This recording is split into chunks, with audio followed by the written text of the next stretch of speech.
Welcome to all student. आज मैं जो कोरोना क्यूज अपना HBSC करवाने जा रहा है, इसकी करंट अफेयर से रिलेटेड मैं आज चौथा पार्ट लेके आई हूँ, फोर्थ पार्ट। इसके अंदर हम कुछ क्वेश्चन डिस्कस करने वाले हैं जो मैंने नोट किए हैं। तो सबसे पहला हमारा क्वेश्चन है, PPE की फुल फॉर्म क्या है? PPE है क्या? PPE एक किट है जो कोरोना मरीजों के ट्रीटमेंट में जो फर्स्ट लाइन में जो खड़े होते हैं, या जो डॉक्टर्स नर्सिस होते हैं, या फिर जो कचरा उठाने वाले वहाँ के कर्मचारी होते हैं, जो जहाँ पे कोरोना मरीजों को रखा जाता है, तो वो लोग पहनते हैं, उसको हम कहते हैं PPE किट। तो इस किट के देखो पहनते हैं जो डॉक्टर नर्सिस, ये हो गए। यानी कि अगर क्वेश्चन आ जाए कि कौन यूज़ करता है, और दूसरा इसकी फुल फॉर्म आ सकती है। फुल फॉर्म क्या है? Personal protective equipment. प्रोटेक्टिव यानी कि पर्सनल प्रोटेक्टिव इक्विपमेंट के नाम से जाना जाता है। तो ये हमारी PPE किट की फुल फॉर्म थी। इसके बाद आता है, भारत के किस राज्य ने corona break the chain campaign चलाया था? यानी कि कौन सा ऐसा राज्य है जिसने corona break the chain, corona को रोको, कोरोना पर ब्रेक लगाओ, इस तरह का एक कैंपेन चलाया था? आपको ध्यान हो तो ऐड भी देखी थी मैंने इसकी। तो ये था केरला सरकार ने 15 मार्च 2020 को। मैंने थोड़ी सी देखी थी, इतनी ज़्यादा डिटेल नहीं बता सकती मैं इसके बारे में, पर ये सुना था मैंने, इसलिए मैंने सर्च किया, मुझे ये क्वेश्चन मिल गया, याद था मुझे। Corona break the chain Kerala ने चलाई थी 15 मार्च 2020 को। इसके बाद आता है N19 किससे संबंधित है? देखो ये बहुत सा इजी क्वेश्चन है, और मास्क मास्क सारा दिन सुनते रहते हो, आप यूज़ भी करते होंगे शायद, और नहीं करते हैं तो करना आपको चाहिए। तो N95, ये N95 वो मास्क होता है जो मेडिकेटेड होता है, और जो डॉक्टर्स वगैरह होते हैं, वो नर्सिस होते हैं, वो पहनते हैं इसको। यानी कि इससे पूरा आपका फेस वगैरह, वो मुंह वगैरह कवर हो जाता है। यानी कि कहने का मतलब मास्क है। किससे संबंधित है ये? Mask, N95। इसके बाद कोविड-19 की पहचान कैसे हुई थी? अब आती है बात, पहचान कैसे हुई, यानी कि इसकी पहचान किससे हुई थी, कैसे हुई थी? देखो ये उसका टर्म है थोड़ी सी टेक्निकल, तो इसको ढंग से याद कर लेना। इलेक्ट्रॉन माइक्रोस्कोप टेक्निक थी एक, उसके जरिए वायरस के सैंपल लिए गए। यानी कि जिस टाइम सैंपल लिए गए उस टाइम ये तो लग गया था कि हाँ वायरस है, पर ये नहीं पता था कि ये कोई नया वायरस है। तो जब इसकी बाद में लैब के अंदर टेस्टिंग हुई, तब पता चला कि ये कोई नया वायरस आ गया। पर शुरू में क्या लिए गए थे? इसके ब्लड के एक सैंपल लिए गए थे, इस टेक्निक के द्वारा सैंपल लिए गए थे, और उसके द्वारा इसकी पहचान हुई थी। इसके बाद है, केंद्र सरकार ने प्रत्येक व्यक्ति को कोरोना से बचने के लिए कौन सी वस्तु हर समय अपने पास रखने को कहा है? आपको ध्यान ही होगा, गवर्नमेंट बार बार कहती है, या फिर आप न्यूज़ वगैरह में, टीवी में भी देखते होंगे, हर समय आपको अलर्ट किया जाता है। अगर आप बाहर निकलते हैं, कहीं जाते हैं, चौराहे पे देखते हैं, तो भी आपको कोई देखेगा तो वो यही कहेगा मास्क पहन ले। हो सकता है आपका पड़ोसी भी कह दे। और दूसरी कौन सी चीज़ थी? अल्कोहल युक्त हैंड सैनिटाइज़र।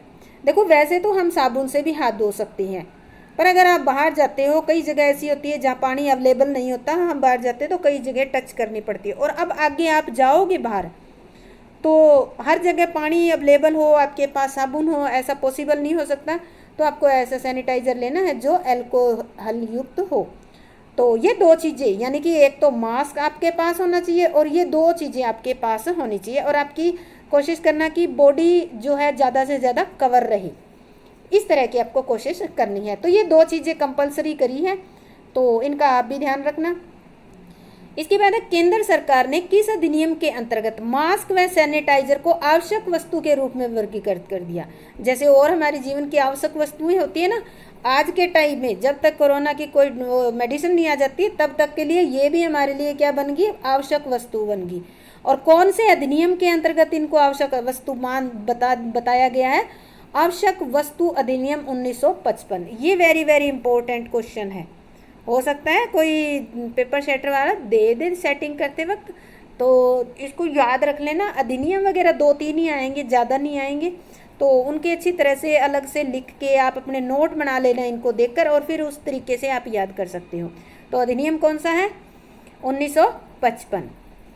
इसके बाद है, विश्व के किस देश ने कोविड-19 के कारण 100 वर्षों बाद सुप्रीम कोर्ट बंद किया था?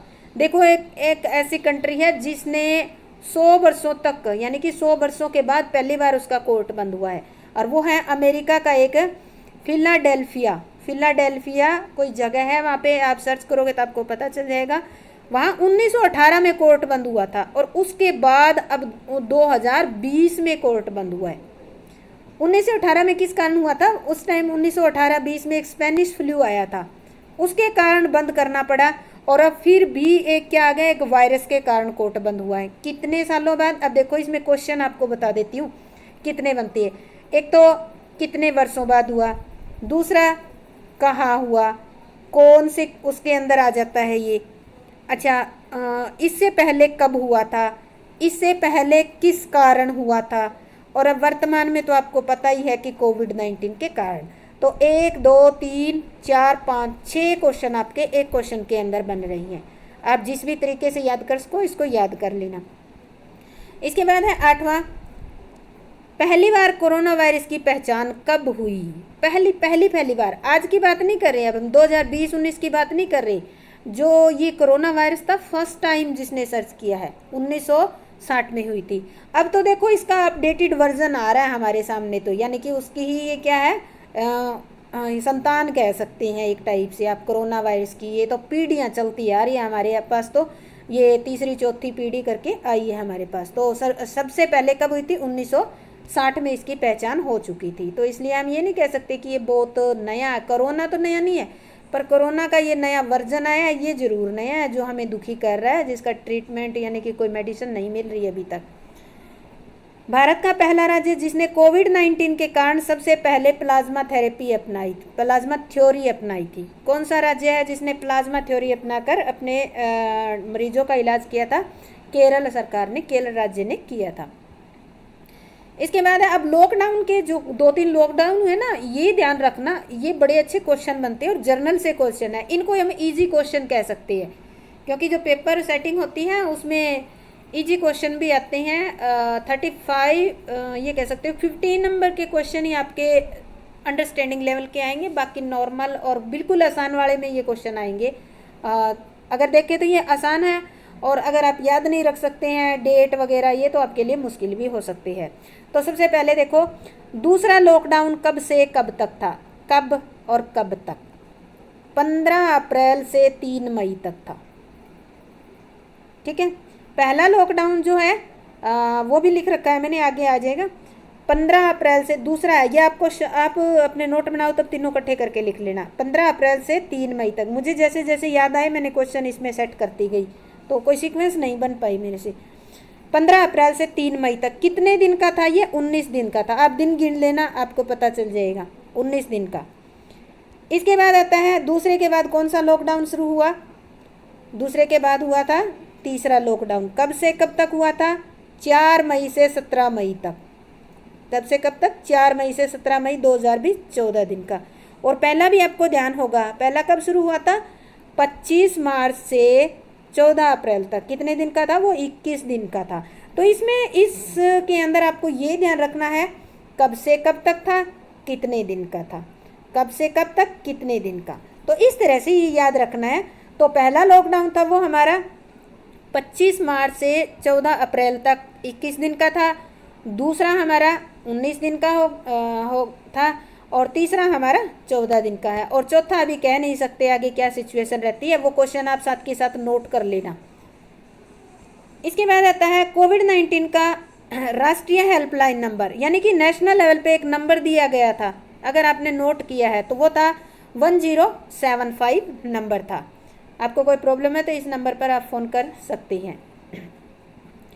इसके बाद है 13 का, कोविड-19 के कारण विदेशों में फंसे भारतीय नागरिकों को देश में वापस लाने के लिए किस मिशन को शुरू किया गया?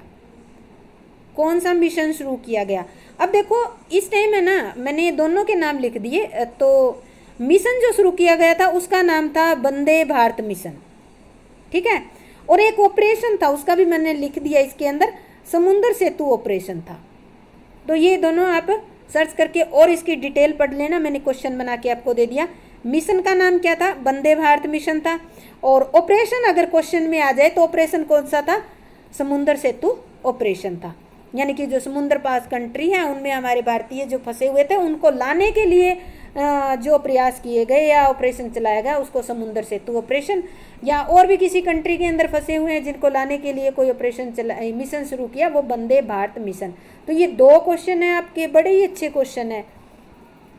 14 नंबर पे आता है, कोविड-19 के दौरान वरिष्ठ नागरिकों की भलाई सुनिश्चित करने के लिए नीति आयोग द्वारा शुरू किए गए अभियान का नाम क्या है? आपने ध्यान से सुना हो तो आया था सुरक्षित दादा दादी नाना नानी अभियान। यानी कि उस टाइम चला था कि ये जो कोरोना बीमारी है जो बुजुर्ग हैं उनको ज़्यादा अफेक्ट करती है, और हमारे घर में बुजुर्ग कौन मिलते हैं? दादा दादी नाना नानी, उनको आपको सुरक्षित रखना है। इसके बाद है, कोविड-19 के दौरान लोगों को मुफ्त और कैशलेस बीमा कवर प्रदान करने वाला भारत का पहला राज्य कौन सा है? महाराष्ट्र सरकार ने कोरोना के चलते मुफ्त में और कैशलेस बीमा कवर प्रदान करने वाला पहला राज्य बन गया। ये शायद पूरी पब्लिक को तो नहीं हो सकता, इतना मैं नहीं कह सकती, इसमें डिटेल मैंने लोगों को लिखा है, शायद ये कर्मचारियों से रिलेटेड हो सकता है, तो मैंने लोगों ही लिखा है। आप इसमें एक बार और सर्च कर लेना कि एम्प्लॉई है या लोगों हैं। तो यानी कि पहला राज्य कौन सा है? अगर कैशलेस और मुफ्त में पहला राज्य आए तो उसका नाम क्या होगा? वो होगा महाराष्ट्र होगा। इसके बाद आता है 16 नंबर पे, कोविड-19 से लड़ने वाले स्वास्थ्य कर्मियों के खिलाफ हिंसा करने वाले व्यक्तियों को दंडित करने के लिए किस अधिनियम को संशोधित करते हुए एक अध्यादेश जारी किया? अभी थोड़ी देर पहले आपको बताया था ना कि जो कोविड-19 से लड़ने वाले जो कोविड-19 का ट्रीटमेंट करने वाले स्वास्थ्य कर्मी है, अगर उन पर कोई हमला हो जाता है तो सज़ा कितने साल की दी जाएगी? 7 साल की दी जाएगी। ठीक है। और कौन सा ऐसा अधिनियम था जिसमें कुछ संशोधन करके ये 7 साल का प्रावधान रखा गया था? वो था महामारी रोग अधिनियम 1897। ये पहले का अधिनियम बना हुआ था, इसी में ही संशोधन करके इस सजा को क्या किया? बढ़ाया गया था। इसके बाद है, कोविड-19 महामारी के दौरान किस अधिनियम के तहत सार्वजनिक स्थानों पर थूकना दंडनीय अपराध था? आपने सुना होगा कि कई दिनों चर्चा चली थी कि सड़क पर थूक दिया, फलां व्यक्ति पर थूक दिया, पुलिस पर थूक दिया, ऐसे वैसे काफ़ी चर्चा चली थी। तो उस टाइम क्या हुआ था? एक अधिनियम बन गया था। तो जो थूकना है वो बना नहीं था, सॉरी, अधिनियम पहले का था। तो जो थूकना है इसको एक अपराधी प्रवृत्ति माना गया और इसको किस में शामिल कर दिया गया? ये जो एक्टिविटी थी थूकने वाली एक्टिविटी, इसको आपदा प्रबंधन अधिनियम के अंदर इंक्लूड कर दिया। यानी कि ये कहा गया कि अगर कोई सार्वजनिक स्थानों पर थूक देगा तो वो आपदा प्रबंधन अधिनियम के अकॉर्डिंग क्या होगा? दंडनीय अपराध, यानी कि ऐसा अपराध होगा जिसके खिलाफ आपको दंड मिलेगा। तो इस तरह से जो मैंने क्वेश्चन किए हैं इनसे रिलेटेड अगर आपके कोई माइंड में और भी क्वेश्चन आए तो आप मुझे कमेंट करके भेज देना। इसके बाद आता है 18 नंबर का, कोविड-19 में लाभकारी हाइड्रोक्सीक्लोरोक्वीन दवा का विश्व में सबसे ज़्यादा उत्पादन करने वाला देश कौन सा है? कोविड-19 हाइड्रोक्सीक्लोरोक्वीन दवा एक दवाई है, ये क्या है? जो हमारी कोविड-19 है इसमें लाभकारी बता जाती है कि यानी इसके लिए ये जो दवाई का नाम है ये इसके ट्रीटमेंट में काफ़ी फ़ायदा पहुंचाती है। तो इसका उत्पादन सबसे कहाँ होता है? ज़्यादा भारत में होता है, और टोटल वर्ल्ड की जितनी भी दवाई उत्पन्न होती है उसका 70% भारत में होता है। आपने सुना भी होगा कि एक बार टीवी में चल रहा था कि ये दवाई जो है डोनाल्ड ट्रंप ने इंडिया को कहा तो इंडिया ने इसको अमेरिका में एक्सपोर्ट किया, ऐसा कुछ आया था न्यूज़ के अंदर। तो वो मैंने नहीं लिखा, आप देख लेना, आपको ध्यान होगा, न्यूज़ सुनते हैं तो आपको ध्यान आ जाएगा। इससे रिलेटेड कोई और इन्फॉर्मेशन मिले तो भी आप मुझे कमेंट करके बता देना। इसके बाद है क्वेश्चन नंबर 19, क्वेश्चन बड़े बड़े हैं, आंसर बिल्कुल छोटे छोटे हैं, पर मैंने आंसर छोटे छोटे लिए हैं। आप क्वेश्चन उल्टे करके कई क्वेश्चन बन सकती हैं। भारत सरकार ने कोविड-19 के दौरान emergency response and health system preparedness package, एक पैकेज था, वो राज्य सरकारों और केंद्र शासित प्रदेशों को दी थी, ताकि जो कोविड-19 के दौरान कोई इमरजेंसी होती है उसका रिस्पांस करने के लिए, उसकी प्रिपरेशन करने के लिए एक पैकेज दिया था। और वो पैकेज की कितनी राशि थी, हर एक जो हमारा राज्य और जो हमारा केंद्र शासित प्रदेश है सबको दी थी, तो वो थी 15,000 करोड़ रुपए की राशि हर एक को मिली, प्रति लिखा है मैंने, हर एक राज्य को मिली थी। इसके बाद है, केंद्र सरकार ने किस राज्य सरकार के साथ मिलकर Aarogya Setu interactive voice response system IVRS short में आ सकता है सेवा शुरू की थी? इसकी फुल फॉर्म ये होगी तमिलनाडु सरकार के साथ। तो 3 क्वेश्चन हो गए, किसके साथ? तमिलनाडु सरकार के साथ। उल्टा आ जाता है, तमिलनाडु सरकार के साथ मिलकर गवर्नमेंट ने कौन सी सेवा शुरू की? तो यह आ जाएगा IVRS। IVRS की फुल फॉर्म क्या है? तो इसी क्वेश्चन के अंदर 3-4 क्वेश्चन आपके बन जाते हैं। इसके बाद है DRDO, इसकी फुल फॉर्म ये है आपकी DRDO की, रक्षा अनुसंधान व विकास संगठन ने किस निजी फर्म के साथ मिलकर मेडिकल स्टाफ के लिए फेस शील्ड बनाई? फेस शील्ड क्या होती है? जो सामने से माथा ढक देती है, उसको कहते हैं। तो विप्रो कंपनी के साथ मिलकर DRDO ने जो है ये फेस शील्ड बनाई थी, मेडिकल स्टाफ के लिए बनाई थी, ये आम पब्लिक के लिए नहीं थी। तो इस तरह से इसका DRDO की फुल फॉर्म भी आ जाती है। तो ये हमारे इसमें 21 क्वेश्चन थे। अगर इनमें से कोई डाउट हो, अगर इनसे रिलेटेड कोई और भी क्वेश्चन आपको मिले, आपके दिमाग में आए, तो कमेंट करके मुझे ज़रूर बता देना, ताकि मैं आगे और कलेक्ट करके सबको प्रोवाइड कर दूं। अगर आपको अच्छा लगे है ये मेरा काम, तो आप लाइक शेयर और सब्सक्राइब ज़रूर करें। जय हिंद, जय भारत।